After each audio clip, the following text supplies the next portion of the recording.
Genesis chapter 41. When 2 full years had passed, Pharaoh had a dream. He was standing by the Nile, when out of the river there came up 7 cows, sleek and fat, and they grazed among the reeds.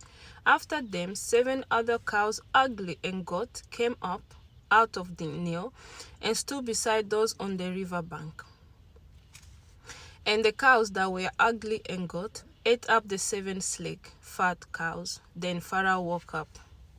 He fell asleep again and had a second dream. 7 heads of grain, healthy and good, were growing on a single stalk. After them 7 other heads of grain sprouted, thin and scorched by the east wind.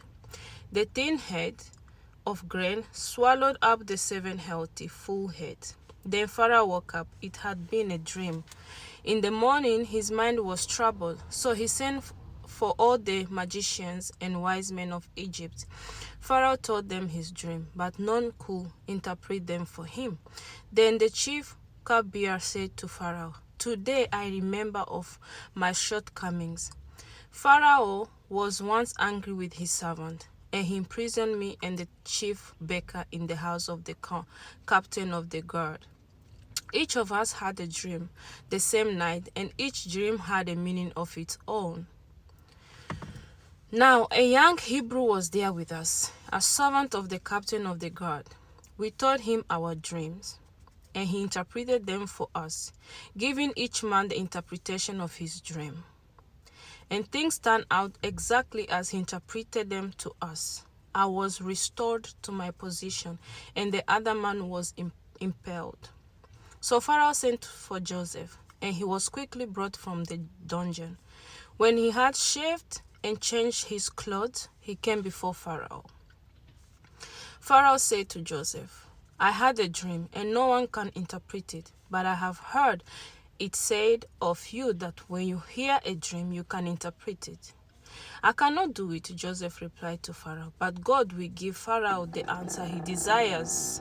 Then Pharaoh said to Joseph, "In my dream, I was standing on the bank of the Nile, when out of the river there came up 7 cows, fat and sleek, and they grazed among the reeds. After them 7 other cows came up, scrawny and very ugly and lean. I had never seen such ugly cows in all the land of Egypt. The lean, ugly cows ate up the 7 fat cows that came up first, but even after they ate them, no one could tell that they had done so. They looked just as ugly as before. Then I woke up. In my dream, I saw 7 heads of grain, full and good, growing on a single stalk. After them 7 other heads sprouted, withered and thin and scorched by the east wind. The thin heads of grain swallowed up the 7 good heads. I told this to the magicians, but none of them could explain it to me." Then Joseph said to Pharaoh, "The dreams of Pharaoh are one and the same. God has revealed to Pharaoh what he is about to do. The 7 good cows are 7 years. The 7 good heads of grain are 7 years. It is one and the same dream. The 7 lean, ugly cows that came up after the 7 years, and some are the 7 worthless heads of grain, scorched by the east wind. They are 7 years of famine. It is just as I said to Pharaoh. God has shown Pharaoh what he is about to do. 7 years of great abundance are coming throughout the land of Egypt. But even 7 years of famine will follow them. Then all the abundance in Egypt will be forgotten, and the famine will ravage the land. The abundance in the land will not be remembered, because the famine that follows it will be so severe."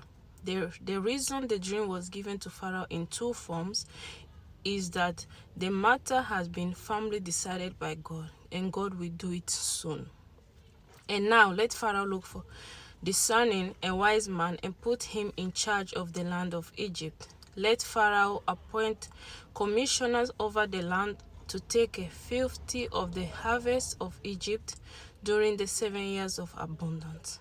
They should collect all the food of these good years that are coming and store up the grain under the authority of Pharaoh, to be kept in the cities for food. This food should be held in reserve for the country, to be used during the 7 years of famine that will come upon Egypt, so that the country may not be ruined by the famine. The plan seemed good to Pharaoh and all his officials. So Pharaoh asked them, "Can we find anyone like this man, one in whom is the Spirit of God?" Then Pharaoh said to Joseph, "Since God has made all this known to you, there is no one so discerning and wise as you. You shall be in charge of my palace, and all my people are to submit to your orders. Only with respect to the throne will I be greater than you." So Pharaoh said to Joseph, "I hereby put you in charge of the whole land of Egypt." Then Pharaoh took his signet ring from his finger and put it on Joseph's finger. He dressed him in robes of fine linen and put a gold chain around his neck.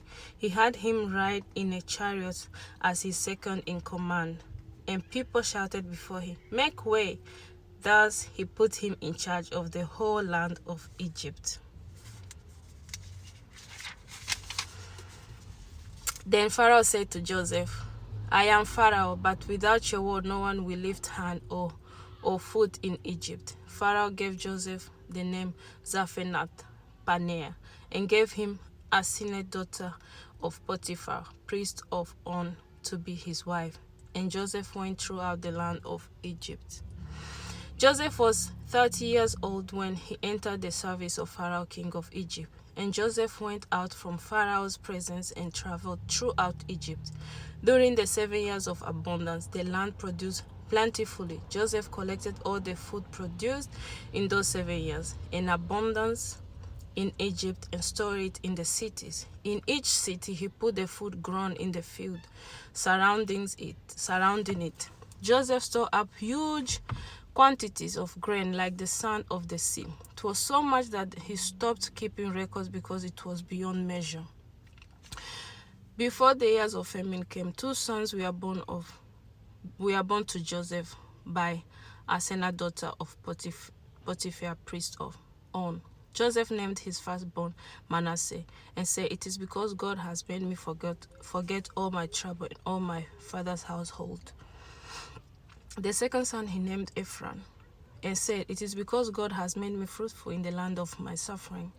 The 7 years of abundance in Egypt came to an end, and the 7 years of famine began, just as Joseph had said.